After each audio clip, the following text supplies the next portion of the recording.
లడ్డూలో కల్తీ జరగలేదు, కేవలం చంద్రబాబు గారు అబద్ధమే చెప్తున్నాడు, అందుకే పవన్ కళ్యాణ్ గారు దీక్ష చేపట్టారు అని చెప్పేసి వ్యాఖ్యలు వస్తాయి. దాని గురించి మీరేమంటారు?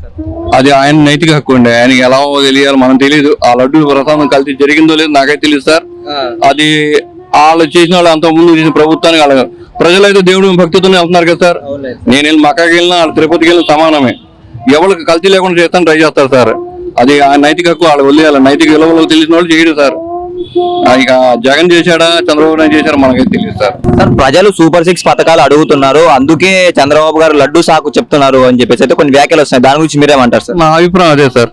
నా మనసులో ఉన్నది అదే. అప్పుడేమో వరదలు చూపించారు మనకి ఇక్కడ విజయవాడలో. అది నెక్స్ట్ నాకేం దొరక్క సూపర్ 6 ఎక్కడ అమలు చేయాలో వచ్చిద్దని చెప్పి లడ్డు ప్రసాదం అన్నారు. చేసి అన్నారు అనుకుంటున్నాం మనం, కానీ అది జరిగిందో లేదని ఆయన నైట్గా నిరూపిస్తే బాగుంటుందని అనుకుంటున్నాం. ఏదైనా ఆయన క్రిస్టియన్స్ అయినా ముస్లిమ్స్ అయినా హిందూ అయినా ఏ దేవుడైనా సమానం సార్. ఎవరు చేయరు సార్. నా మనసు అనిపించింది చెప్తున్నాం సార్, చేయరు. ఇక పైన దేవుడు ఉన్నాడు. లడ్డు విషయంలో జగన్మోహన్ రెడ్డి మీద అభియోగం ఏంటి తప్పు. ఎందుకని అనుకుంటున్నారు అట్లా? అంటే వీళ్ళు చెప్తున్నారు కదా కూటమి ప్రభుత్వం వాళ్ళు ఏదైనా చెప్తారా? అందులో ఒక జోకర్ చేరాడు, వాళ్ళు ఏం చెప్తే అదే. అంటే నిన్న పవన్ కళ్యాణ్ గారు కూడా ప్రాయశ్చితంగా దీక్ష చేస్తున్నారు కదా. అతను లైసెన్స్ లేని క్యాండిడేట్, బాడీకి దోలతానికి ఒప్పుకున్నాడు. అవునులేండి, అంతవరకే పరిమితి. అంటే లడ్డూలో కల్తీ జరగలేదు, కేవలం మీరు చంద్రబాబు చేస్తున్న ఆరోపణలే అని చెప్పేసి జగన్ గారు కూడా చెప్పడం జరిగింది. దాని గురించి మీరేమంటారండి? ఆ లడ్డు గురించి మనకు సొంతంగా తెలీదు, మనం ఏం చెప్పలేము. అంటే అలా కాదు, పబ్లిక్ ప్రజలు నువ్వు పెట్టిన నమ్మరయ్యా. చంద్రబాబు చేసేది అంతే గారిడి అని అర్థమైపోయింది. మళ్ళీ ఎందుకని గెలిపించుకోరంటారు ఈసారి? వాళ్ళు బలవంతులు ధనవంతులు పోగు చేశాడు. ఈ తిరుపతి లడ్డు పైన కూడా లడ్డూలో కూపరార్థం కలిసిందంటూ కూడా చంద్రబాబు నాయుడు గారు చేసిన ఆరోపణలు మీరు ఎలా భావిస్తారు? చంద్రబాబు నాయుడు ఎమ్మెల్యేగా ఎక్కినప్పుడే ఎమ్మెల్యేగా గెలిచాడు. 13వ తారీఖు ట్యాంక్ వచ్చింది, 15 వెళ్ళిపోయింది శాంపిల్ చూసుకొని. మరి అడకేగా జరిగింది. అయితే జగన్మోహన్ రెడ్డి గారు అంటున్నారు జూలైలో రిపోర్ట్ వస్తే ఈ 2 నెలల తర్వాత ఇప్పుడు అడగటం ఏంటని కూడా జగన్మోహన్ రెడ్డి ఇప్పుడు అడుగుండండి. జూలైలో ప్రభుత్వం జూలైలో జరిగింది, ఇప్పుడు అడగండి బయట పెట్టండి. అదే ఆడికి వ్యతిరేకత ఉందండి బాగా. జగన్ గారు వెళ్ళిపోవాలి, దేశం వదిలిపెట్టి వెళ్ళిపోవాలి, కార్యకర్తలు వెళ్ళిపోవాలి, ఎమ్మెల్యేలు ఎంపీలు వెళ్ళిపోవాలి, నేను వెళ్ళాలి. అంటే ఇది మొత్తం జగన్మోహన్ రెడ్డి మీద చెడు రావడానికి కోసం చేస్తున్నారంటారా? చెడు రావటం సరే. లడ్డు ప్రసాదంలో అలా కల్తీ జరిగే అవకాశం ఉంటుంది అంటారా? ఉండదండి. ఆడు చెక్కింగ్లు 3-4 చెక్ చేస్తారు. ట్యాంకర్ వస్తే మరి 3-4 చెక్ చేసినప్పుడు ఏంటి బేమలాగా వంట చేసేది. దాంట్లో బేమలకు కూడా వాసన వస్తుందిగా. చంద్రబాబు నా కొడుకండి. వైవి సుబ్బారెడ్డి గారు కూడా చెప్తున్నారు మేమైతే దీనికి సిద్ధము, మీ కుటుంబం మొత్తం కూడా ప్రమాణం చేయడానికి సిద్ధమా అంటూ కూడా వైవి సుబ్బారెడ్డి గారు అంటున్నాడు. ప్రమాణం చేయాలిగా, మీరు కలిపిపోతే ప్రమాణం చేయాలిగా. వైవి సుబ్బారెడ్డి అంటే ఎవడని అంటాడు. ఏంటండి మొత్తం ఈ పుకార్లు నమ్మకూడదు అంటారా? అది పుకారు కింద లెక్కనండి. కోట్లు జనం వెళ్తారు. ఈ రకంగా పెడితే జగన్ వేస్ట్ పేరు వస్తుంది. అంటే ఏంటంటారు ఇది కక్షపూరిత రాజకీయ కక్షపూరిత దేశం. పిఠాపురంలో చూడండి ఎట్లా తెస్తున్నారు. పిఠాపురంలో పట్టించుకునే వాళ్ళు నా మాధుడు లేదంట. అదేంటే రేషన్ బియ్యం ఇచ్చారు, మామూలుగా కాస్ట్లీ కవర్లో పెట్టి రేషన్ బియ్యం ఇచ్చారు. వాళ్ళు గొడవ. నమస్తే అన్న. నమస్తే అండి. తిరుమల తిరుపతి దేవస్థానం లడ్డూలో కూడా కూపరార్థం కలిసిందంటూ సీఎం చంద్రబాబు నాయుడు గారు చేసిన వ్యాఖ్యలు మీరు ఎలా భావిస్తారు? ఇదంతా తప్పదొక్క ఒక ట్రాష్లింగ్గా చెప్పచ్చు. మనం అయితే ఏంటంటే మెయిన్ గుడ్లవెల్లి ఇష్యూ ఒకటి జరిగింది.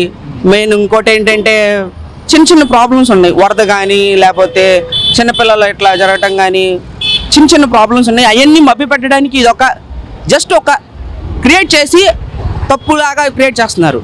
కేవలం ఏమిటంటే దీన్ని ఒక జనాలను మభ్యపెట్టి దీన్ని మాఫీ చేయాలన్న ఉద్దేశం తప్ప వేరే విషయం అయితే ఉండదు. దీని మీద మెయిన్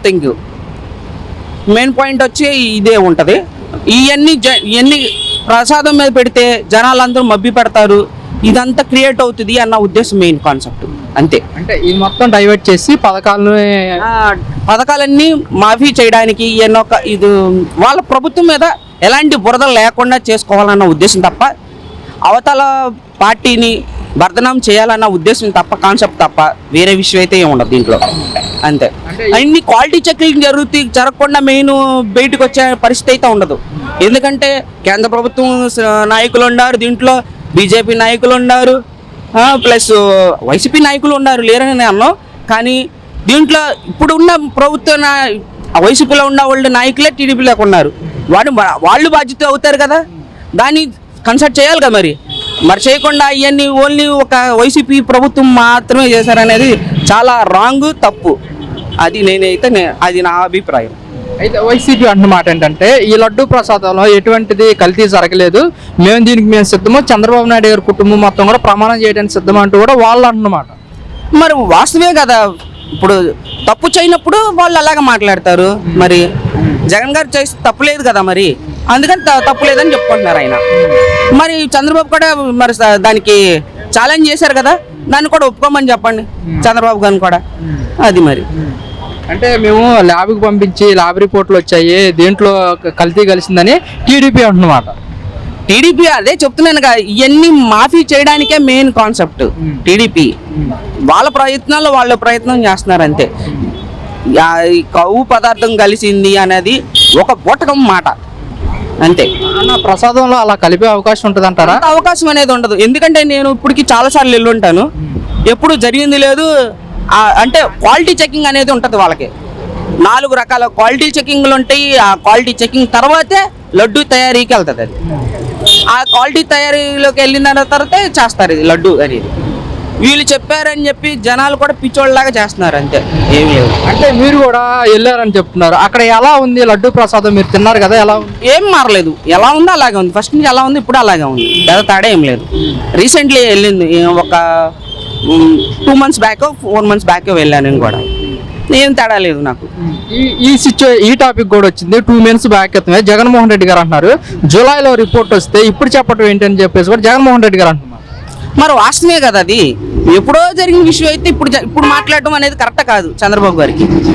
ఇప్పుడు ఎప్పుడప్పుడే జరగాలి కదా. ఇప్పుడు నువ్వు ప్రభుత్వంలో ఉన్నప్పుడు నీ మీద బురద చల్లడం అనేది తప్పు, నేనున్నప్పుడు నా మీద చల్లటం అనేది తప్పు. ఎప్పుడప్పుడే అయిపోవాలి, అది క్లియర్ అవ్వాలి, లేదంటే అవ్వదు కదా, అది తప్పు కాదు అది. అయితే వైసీపీ అన్నమాట ఏంటంటే ఈ ప్రసాదం ల్యాబ్ రిపోర్ట్లు పంపించకుండా ఫేక్ రిపోర్ట్లు చూపెడుతుందంటూ కూడా వైసీపీ అంటున్నమాట. మీరేమంటారు? అర్థం కాల నాకన్నా. మీరు లడ్డు ప్రసాదం ఏదైతే ఉందో ఈ లడ్డు ప్రసాదాన్ని ల్యాబొరేటరీకి పంపించకుండా టెస్ట్లు ఏమీ చేయకుండా ఫేక్ రిపోర్ట్లు చూపెడుతున్నారంటూ కూడా వైసీపీ అంటున్నమాట. వీళ్ళు టీడీపీ వాళ్ళు సర్టిఫికేట్ రాకుండానే ఎలా చదువుతారు? రావాలి కదా, వస్తేనే కదా మరి చెప్పాల్సింది బయటకు. అది చంద్రబాబు గారు ఆయన అధికారంలో ఉంది కాబట్టి ఏదో చూపించాలన్న ఉద్దేశంతో చెబుతున్నారు ఇవన్నీ అంతే. అంటే ఏంటంటే ఇది మొత్తం రాజకీయ కోణంలోనే జరుగుతున్నాయి ఇవన్నీ, రాజకీయ పూరిత కక్షత. అది జగన్ గారి మీద ఉన్న కక్షపూరితమైన ఆయన ఏదో రకంగా లోపల తొయ్యాలి, ఈయన లాపడాలి, ఈయన నోరు నొక్కేయాలి, జనాలు ఆటోమేటిక్గా నోరు మూసేస్తారు. ఇంకేముంది, మొత్తం జగన్మోహన్ రెడ్డి గారిని నోరు నొక్కేయడానికే మెయిన్. ఆయన నోరు నొక్కేశారు అనుకోండి సైలెంట్ అయిపోతాడు, నాకు ఎందుకు వచ్చిన కర్మ అనుకుని సైలెంట్ అయిపోయాడు అనుకో, జనాలు ఎట్లయినా పోతారు ఇక అంతే. ఇప్పుడు ఇన్ని పథకాలు పెట్టారు, 6-6 అన్నారు, సూపర్ 6 అన్నారు. ఒక్క పథకం రెడీ అయింది, 100 రోజులు పాలన అయిపోయింది స్టార్ట్ అయ్యి. అది ఈ 100 రోజుల్లో మేము అన్నా క్యాంటీన్లు ఓపెన్ చేసాము. పెన్షన్ ఎవరికి ఉపయోగం? ఎవడో ఒక సిటీలో ఉన్న వాళ్ళే తప్ప పల్లెటూరులో ఉన్న వాళ్ళకి ఒక్కడికన్నా అందుతుంది అది ఫుడ్. అందనప్పుడు ఎందుకు అలాంటి పథకాలు పెట్టడం ఉపయోగమా? ఉపయోగం లేదు దానివల్ల, యూజ్లెస్. అది ఏది పెట్టాలి అన్న ఉద్దేశం తప్ప వేరే ఉపయోగం ఏం లేదు దానివల్ల. నలుగురు ఉపయోగపడేది చేయాలి పథకాలు అనేవి. ఇప్పుడు జగన్ గారు ఉన్నారు, అమ్మఒడి ఉంది, అవన్నీ పెట్టారంటే ఏదో ఒక నెలలో ఒక నెల కాకపోతే ఒక నెలకైనా డబ్బుల రూపంగానే చేతికి అందేయి, ఏదో దానికో కట్టుకోవడానికో చేసుకోవడానికో చెందడానికో దానికో ఉపయోగపడేవి. ఎందుకు ఇప్పుడు చంద్రబాబు గారు చెప్పారు, హామీ ఇచ్చారు, ఉపయోగం లేదు కదా. అది చంద్రబాబు నాయుడు గారు కూడా చెప్పడం జరిగింది, ఖజానా చూస్తేనేమో ఖాళీగా ఉంది. ఖాళీ లేదు, అది ఆయన ఒక బొటకం మాట. అది మాట దాటేయడానికి చేసే తీరు అది అంతే, ఏం లేదు. ఎన్ని వేల కోట్లు మైనస్ ఉందని చెబుతున్నారు. చూపించమనండి ఆ రిపోర్ట్ని. జనాలకు అందరూ తెలుసు, ఇటువరకు లాగా కాదు, పిచ్చోళ్ళు కాదు జనాలు, ఇప్పుడు ఎడ్యుకేటెడ్గా ఉన్నారు అంతా. ప్రతిదీ బిల్ టు బిల్లు ప్రతిదీ ఉంటుంది. ఇదేంటి అసెంబ్లీలో నీకు స్క్రీన్ మీద పెద్ద స్క్రీన్లో చూపించాడు జగన్ గారు, నీవు ఏ చూపించాయని చంద్రబాబు గారు చూపించాలి కదా. అది చూపినప్పుడు ఇంకెందుకు మాట్లాడడానికి రైటే లేదు అది. మరి కాదు, ఇప్పుడు ఈ సూపర్ 6 ఏదైతే పథకాలు చెప్పారో ఈ పథకాలు అమలు చేయకపోతే మరి ప్రభుత్వం మీద వ్యతిరేకత వచ్చే అవకాశం ఉంది కదా. ఖచ్చితంగా వ్యతిరేకత వస్తుంది. అందుకే ఇప్పుడు సూపర్ 6లో ఇప్పుడు ప్రజెంట్ జమినీ ఎన్నికలు వస్తున్నాయి కాబట్టి ఆయన దాని గురించి మాట్లాడడానికి రైట్గా ఏదో సిలిండర్ 1, 2 వేయడానికి సిద్ధపడుతున్నాడు. దీపావళి నుంచి ఇస్తామా, దీపావళి నుంచి ఇస్తామా, అదే అవన్నీ పూటకం మాటలు. ఇవన్నీ ఏది ఆగస్టు 15వ తారీఖున ఇదే ఆర్టీసీ ఓపెన్ చేస్తున్నా ఉన్నట్టు ఇది కూడా అంతే. ఆ టయానికి అది కూడా అంతే అవుతుంది. సరే.